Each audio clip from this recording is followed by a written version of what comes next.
Once the Lasercube is on and the e-stop is enabled, press and hold the small button to the left of the antenna to switch between modes. Once you land on the Wi-Fi server mode, press and hold until the LED starts blinking slowly.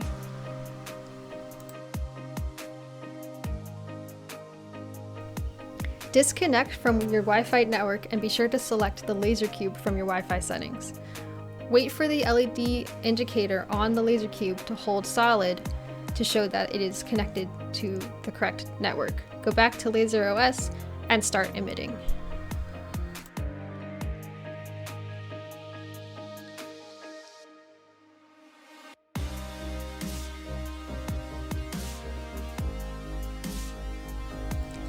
For Wi-Fi client mode, you first need to connect it the same way you would for Wi-Fi server mode, by putting the Lasercube first in Wi-Fi server mode,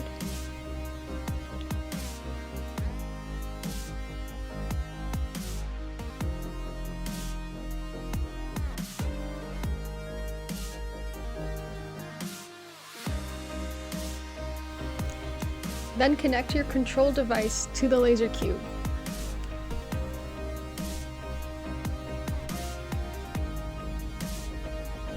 Once the Lasercube has connected to your control device, turn off your wired network, and then go to your browser and type in 192.168.1.1. Type in your network's username and password, and save it for future use.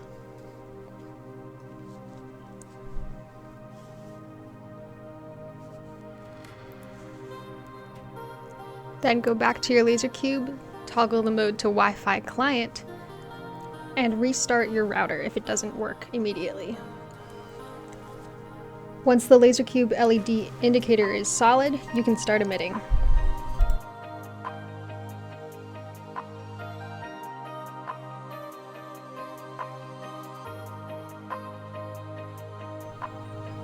In LAN Server mode, connect your Lasercube via Cat5 cable to your control device. Make sure this device is not already on a wireless or wired network.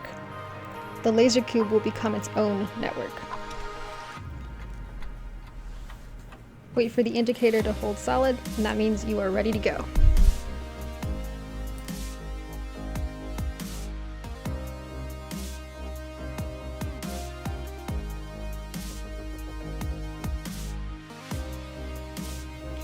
For LAN Client mode, the Lasercube and your control device need to have a wired connection to the network you want to use. Make sure the device is on the network and select LAN Client mode. Once the light holds solid, you're ready to go.